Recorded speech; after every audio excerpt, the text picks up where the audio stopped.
In this episode, we'll do something different that we've not done until now, starting with some bread and butter use cases which demand a lot of high configurability, moving on to certain complex bundling related requirements.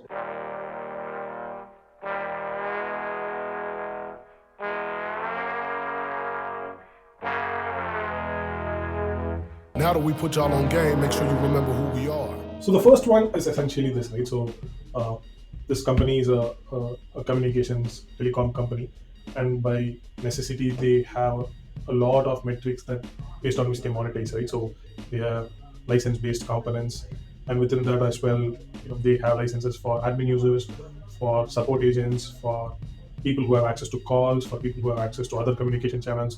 So there are hundreds of license types that they are looking to monetize. So are these license type just required for counting them separately, or each and every license type will have a different pricing associated with it? Yeah, so in this case, there is going to be a different pricing for each and every license type, right? So it's not the same thing that you can club and track. So yeah. Then the second one is a usage-based component, and here again there are going to be a lot of dimensions when it comes to usage. Right? For example, say take the case of SMS. So the origin country and the destination country and the network and operator, all of these things, and the number of combinations of all of these could run into thousands or even tens of thousands, right? So essentially the first problem statement is how do you scalably handle the configurations for more than 10,000 billable items, right? So that's the first problem statement that you're looking to solve here. The next one is about the bundling and packaging of different components within this, right? So for example, this company wanted to provide a free usage tier based on the number of licenses. For example, if a company has purchased 10 admin licenses, then for each of those admin licenses, they wanted to give out 10,000 minutes per license that are free of cost, right? And this they feel would help their monetization much better. So instead of a typical platform fee, which includes free usage tier, they want to give the free usage tier based on the number of licenses that they purchase. Correct. And there can be multiple slabs as well within this complex thing, right? For example, for an admin license, they will give say 10,000 minutes. For a different license, for support agents, they might give 5,000, and that can be slabbed within that as well. Right? Okay. So all of these are complex rules that they want to apply when they create a bundle or a package for their customers. And the next one is something that any large company is going to face. So how does a company handle pricing changes, right? So what does it do when they change their pricing? It can be a pricing dollar change, or it can be a pricing model change. So what that means is, how do I manage different versions of a pricing model or a pricing plan, right? Then how do I handle migrations of existing customers onto newer versions? And also if you wanted to say grandfather for specific time periods. So this would also include any pricing change for the unbilled cycle as well, right? So since this is primarily a communication platform, so we have seen cases where the pricing change of the service provider comes in a little bit late. Right? The communication of a pricing change comes in a late, but the charges should be passed on to the end customer rather than being consumed by the company. Exactly, right? So since everything is negotiated, there can be cases where they have to change pricing for an unbilled period, which is in the past as well, and that means you have to re-rate all of the past data that flew into a system, right? So that's definitely another scenario to handle. So there are certain usage-based thresholds that based on which customers want to charge their customers on, right? For example, let's take this case of 10,000 minutes of free usage, right? Now, in this case, they want to club certain invoicing cycles together. So for example, say 10,000 minutes is not for a month, but for a quarter, right? Now 10k minutes is given as free for a quarter. But within that, and the customers are also paying per quarter. Now, but what happens if this 10,000 minutes threshold is achieved before the quarter ends, right? In that case, they want to invoice the customer for the next quarter cycle.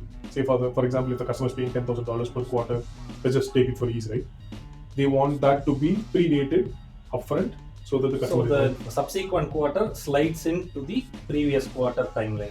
Yeah. Right. If the current quarter usage is exhausted within the intended end of quarter, basically the upcoming quarter slides into the consumption end date. Right. So I'm just making it as a simple visualization here. Say we break an annual term into 4 quarters, and the customer is supposed to pay as per the contract $10,000 per quarter. Right. And for that they get 10,000 minutes worth of free usage. Now, what happens if the customer crosses the threshold during the middle of the quarter? They want the customers to be invoiced for this. This should get preponed, right, to that particular date. That's kind of a very complex contract structure that this company specifically had. Since we track various data points on various dimensions here, what is the expectation of data output? So customers might not, or not all customers would want to see these kind of granular data, right? So is there a usage report or a invoice report, any complex reporting capability requirements needed here? So when it comes to reporting, there are multiple types of reports that companies want, right? So this company specifically wants as well. So there is a product teams report where they want to look at product usage, how do we track all of that, and then there is a finance team which looks at primarily the dollar figure, how much is my revenue going to be, and all of that on a daily basis, on a monthly basis, and then a consolidated report which gives them segment wise. So if you want to assign certain tags to customers, they also want to do that so that they can segment customers accordingly and generate revenue and usage reports based on that. Let's take the use cases 1 and 2 here, right? Configuring multiple types of licenses and various usage rate cards. Let's tackle it one by one. Since license of each category is supposed to have its own price point, it is better to have each and every license type as an individual line item on its own. Anyway, the consolidated license revenue can be taken as a single output with the tag capability in our price plan. So with respect to price plan configuration, the first step is to create a list of billable add-ons which contribute to each licenses. Admin license can be one add-on, support license can be another add-on, and so on. When it is configured in the price plan, we can add a common tag saying license. Right? So in invoice, if a customer wants a consolidated line item for all license entries put together, then we can generate an invoice template which does that. If not, if they want to see a breakdown of each and every line item separately, that is a default template that we see. So what you're saying is the configuration, basically, whether it is 10,000, 20,000, or even 100,000 line items, that does not matter.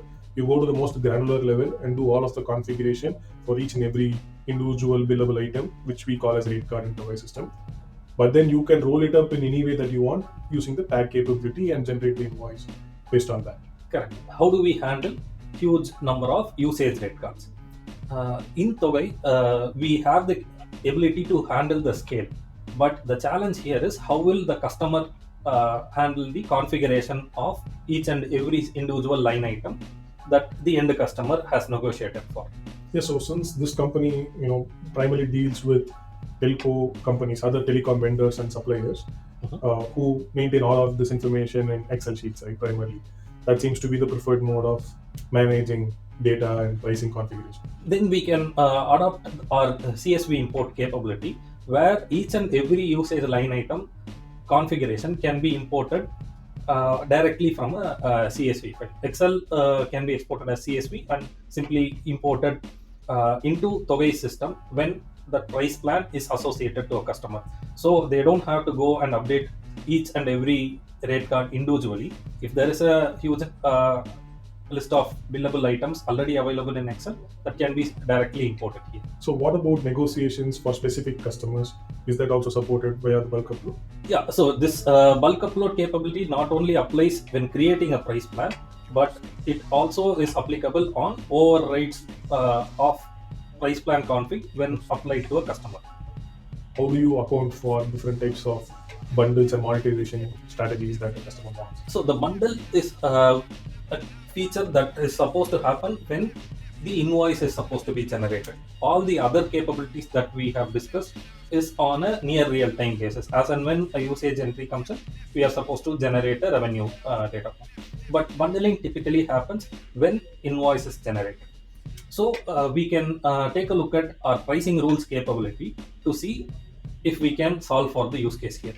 So the ask here is basically provide a free band per license count. In an invoice, you have multiple line items. There are 2 data points for each and every line item: usage and revenue.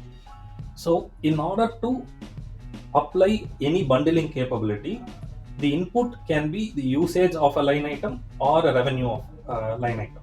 So in this case, the customer wants to apply a free band of usage based on the number of line items purchased. So let's assume that this is the license count for admin, and this is the usage for number of calls made. So this usage unit should affect the usage of this rate card. So here is how we define a pricing rule. For let's assume that 5,000 calls are allowed per license. So what we can do is take license of admin dot usage into the 5k. This can be subtracted from the usage of number of calls made. This entire output of formula can be given as the input replacement value for this. This is essentially a formula builder which is similar to Excel. So you can think of this invoice representation as an Excel sheet where each and every line item is row, and the line item names, anyway you cannot use that for mathematical computation. So these 2 columns you can consider for input parameters. So this entire table subset can be given as input for this Excel formula, and the output can be given to any line item here.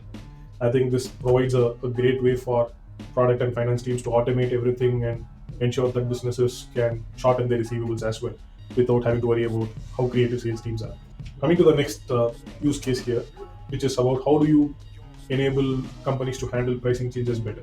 Now the configuration of price plan is done, but applying this configuration to each and every customer is something that we handle separately. So whenever a configuration is applied to a customer, there are 2 key entities that you have to think for.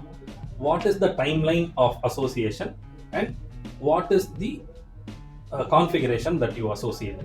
Let's say for a customer A, you associate price plan 1. The customer might evolve to be a high paying customer in a duration, right? And if you can predict the duration, and typically these are already configured in the contract. Let's say for year 1 there is a different payment term, year 2 there is a different payment term, because the company's usage growth is going to be in a predefined pattern. So the first aspect of contract tenure comes here. The second aspect of the price plan configuration comes into picture. So how do we handle this? We handle this with the price plan schedule of each and every account in Toggle. So for year 1, price plan 1 can be associated, and year 2, price plan 2 can be associated. These can be configured upfront, right? So at the year 1 end, you don't need a salesperson or a finance person going and updating the configuration in our system. Say for example, companies negotiate the contract. Now what happens if, at the end of year 1, now the customer comes back and say, I don't want to pay the pricing mentioned in PP2, I want to pay a different price. Now how do you handle that? There are 2 use cases here. The first one is the year has not yet started and I come and negotiate upfront. So which is very straightforward. Any future schedule can be altered here. So if this price plan 2 is negotiated between only this customer and the company, then only this customer's schedule has to be updated.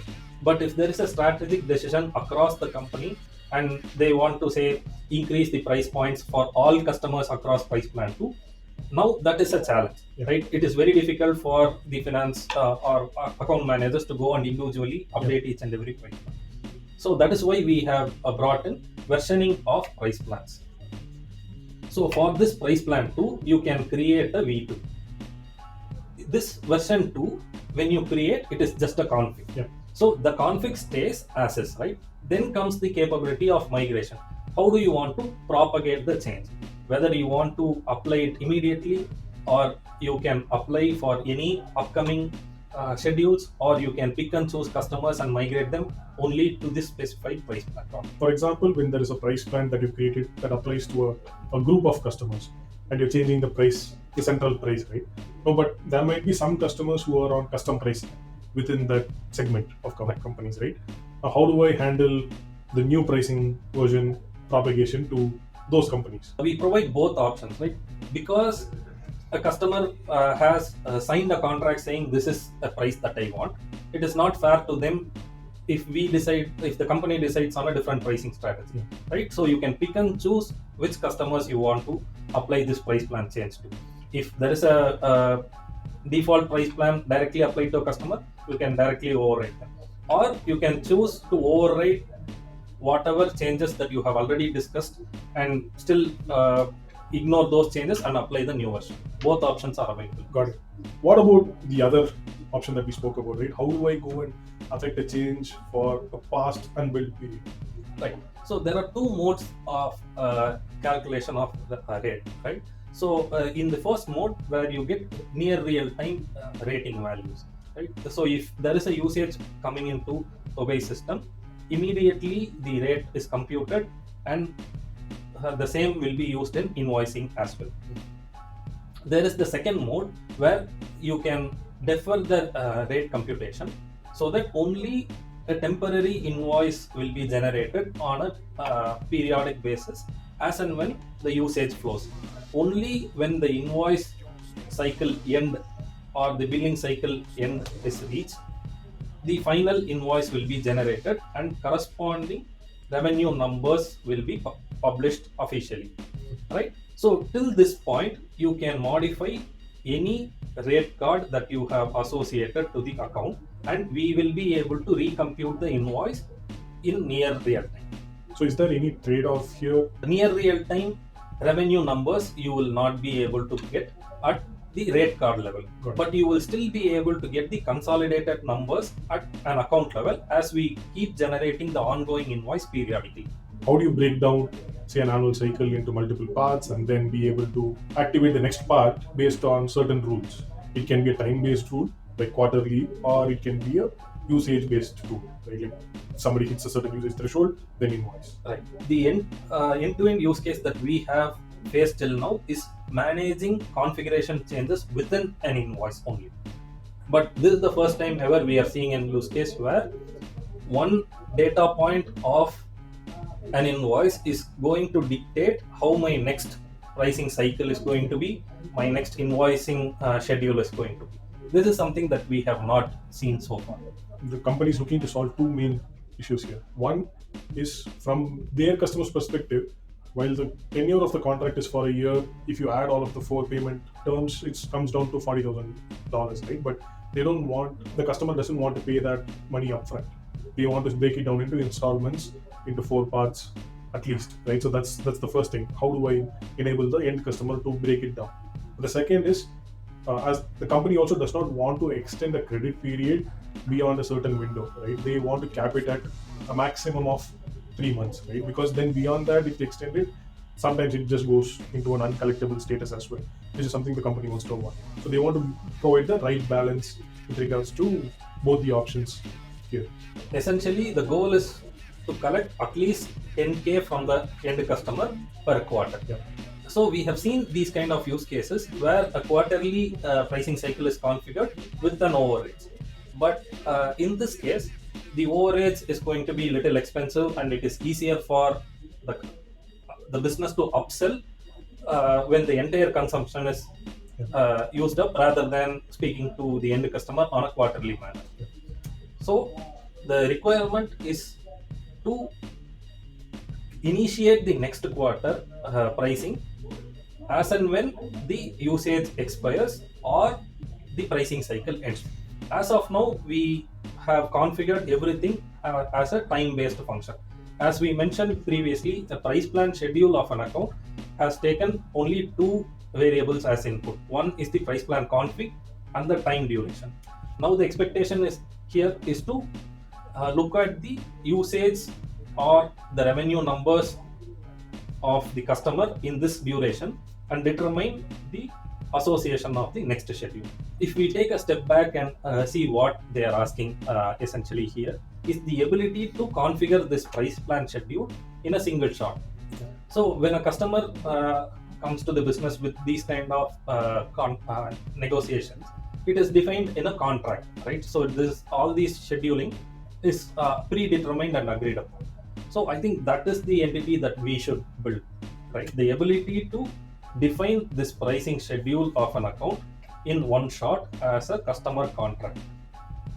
This way, each and every price plan configuration and the time at which or the inflection point at which the next cycle should start will be predetermined in this contract, and you don't need any manual intervention to observe and keep raising the invoices.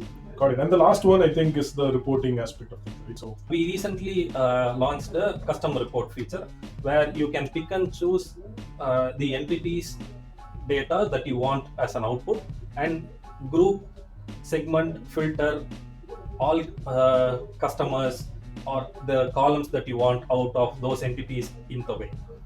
In this case, all we have to do is query the usage and revenue metrics, and the filters that the customer wants is basically the tag of each and every customer. So let's say there are set of customers with segment, say origin country US, right? So that can be added as a setting to the customer, and those settings can be looked up and applied as filters in these reports, and usage and revenue numbers for those segment of customers can be generated. And these reports can be synced to S3, notified to Slack, and this can be scheduled on a periodic manner as well. So this pipeline of generating reports can also be automated. yeah, so this basically concludes this episode of the Whiteboard.